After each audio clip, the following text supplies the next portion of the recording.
We live in an era of endless information, yet a lot of us are still very clueless.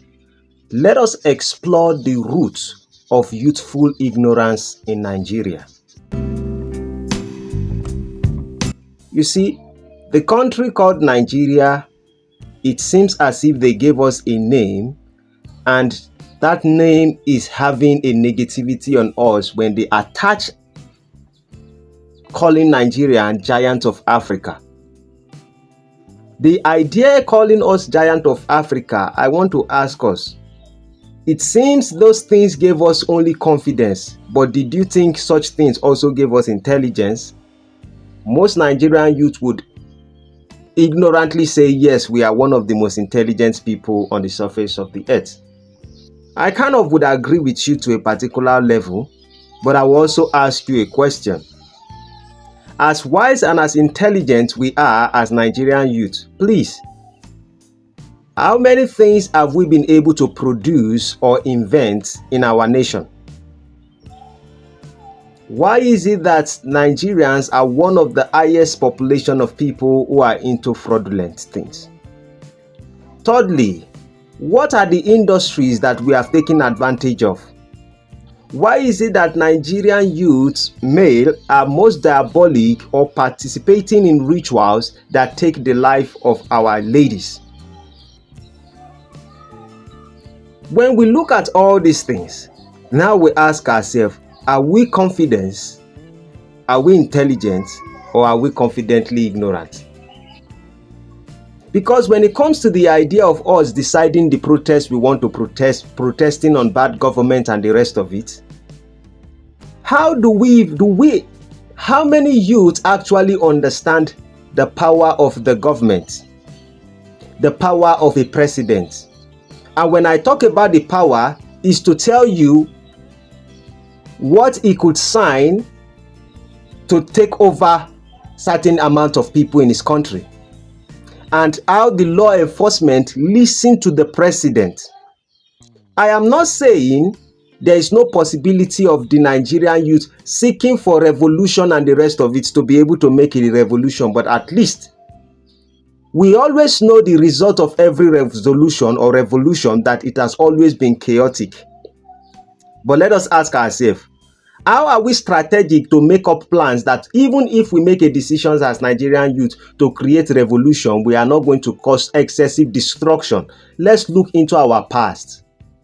The last protest we have as Nigerian youth, look at what happened in the northern area. And I'm not actually talking about the flag, but I was talking about the destruction of the Nigerian youth on the government facilities. I believe most of you would have been considering that maybe this guy is one of the politician's children, or is into politics, or he knows somebody in politics, or one thing or the other. I am just an average youth, just like every other person. I no network, I no connect to anybody. But why we are focusing too much on the disaster of the government, I always think about the alternative and the possibility of what we can do as Nigerian youth. And it is in the possibility of what we can do, understanding the fact that we are making wrong choices by the government we put in power. Tribalism is part of it. Religious sentiment is part of it. We understand that this is how we used to select people. In fact, one of the biggest situations is this: we are so used to collecting bribe and gifts. I want to ask certain people some question. From Omoyele Sowore to VDM. In VDM and Omoyele Sowore, when VDM went to NAFDAC to go and protest against NAFDAC, can VDM categorically tell me that he did not give those boys something to follow him to NAFDAC? Hypothetically speaking, allegedly. Will he say he did not give any of all those boys and those guys carry placard to follow him there to go protest? Or the one that they arrested, Omoyele Sowore, will he say that those boys that followed him, they did not arrange something for those boys that went to protest? Now it simply means that most of our protests is a blind protest. All they have to do is to rally us up. All they have to do is to bribe and settle certain individual. And before you know, the rest of the ignorant would follow. I am saying, apart from the fuel prices and all these things that our government have decided to squangle and never to repent in their mind because they decide that they don't have the interests of the people in mind. What are we Nigerian youth thinking that is also possible for us to do because we make the wrong choice by the person that we put in the position of power? What are we actually doing at this moment to make sure that the moment this person gets out of power, we have prepared ourselves and we know exactly who would be in the position of power, basically because we have other things working for us and this person will be able to help us out. Some people will say, the president never won the election. I am not into INEC and I'm not into politics. I don't know. We can argue from today till tomorrow. But if majority of many people have not voted for the individual, there are most likely chances that the person would not be in the position of power. But our ignorance is skyrocketing. What am I actually referring to? What I'm referring to at this moment is that Nigerian youth, there are other things we can do. Let's go back to farming.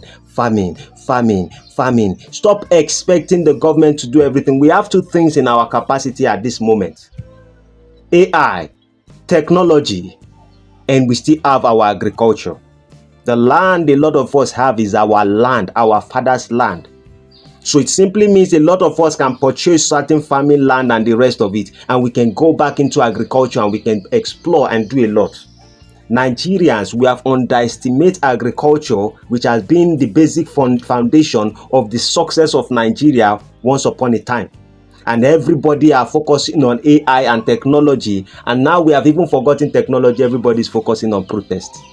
How long are we going to go into all this idea of protesting against bad government, bad this, bad that, bad this, bad that? What are we doing as a people to invest in the youth? Me, I'm saying, instead of all this rally and the protests that we are having, why not we start organizing? Oh, Nigerian youth, let us move to Ogun State, let us move to Ibadan, let us move to Oyo, let us move to this particular state, let us move to Delta State, let us move to this so state. And since we have vast land, let us go back into agriculture. Let us start trying agriculture.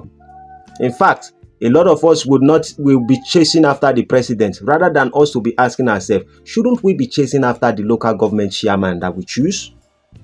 These are the people that are more closer to us. What is your position as a local government chairman? What are you hoping to do? Because these are the part of people that when they even get certain things from the government, would they tell you what they receive from the government, and you will be fighting the government, forgetting the fact that we, the people, and the local government chairman that we have around ourselves, what was your idea when you decided that we should rally around voting this kind of people? What was your promises as you are going to be a chairman in our community and our environment? I'm not saying that we should ignore the part of the government or of the politicians, but I'm saying, what work are we actually doing for our own future, knowing that we should hold the government accountable? To me, most of these people where they protest, their children, where they tell you say, go protest, their children are outside the country. Their children, they've been successful, they've make money. They've have Baba Saleh that is giving them one thing or the other. But you ignorantly, once they say go, you go. Once they say come, you come. I do not care because certain people speak big English or say educative thing. Common sense can prevail and can avert a lot of danger. How many of our brothers and sisters, in the name of protest, they say hoodlum will come and hijack, and before you know, the law enforcement come, and before you know, people begin to get pied. And we want this particular routine to continue forever and ever. Let's start thinking as Nigerian youth and ask ourselves, when will this circle end? Let us go back to agriculture. Let us go back to agriculture. Turkey, pig farming, fish farming, all these things are possible for us to do these things. If we are doing all these things, and we are working effectively as youth, contributing among ourselves to sponsor the next plan of, this particular youth of this area, let us open an institution, technological institution, learn things about farming and the rest of it. Those who want to go into agriculture.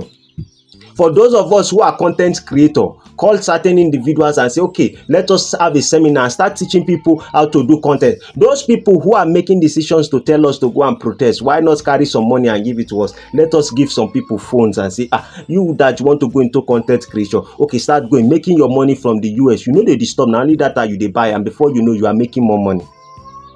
There are many methods we can use to liberate ourselves. The government is the reflection of ourselves. Are we treating each other well as Nigerians? One of the reasons I hate talking about Nigeria is basically because when you talk about Nigerians will bring you down. They are so filled with negativity so much. Rather than educate you, the only thing they know how to do is to insult you. Are we civil? We think our rascal way is how we are supposed to be for the rest of our life. Let's take some time and think, my Nigerian brothers and sisters. That's what I have for you today. If you haven't subscribed, subscribe to the channel. Hope to see you. Adios, amigo. When you are revolutionary and you talk the truth, people will come and slap you down. Then you talk the truth again, they lock you in jail. They never hear anything at all. Then go hear pansa pansa. When you are revolutionary and you talk the truth, people will come and slap you down. Then you talk the truth again, they lock you in jail. They never hear anything at all. Then go hear pansa pansa.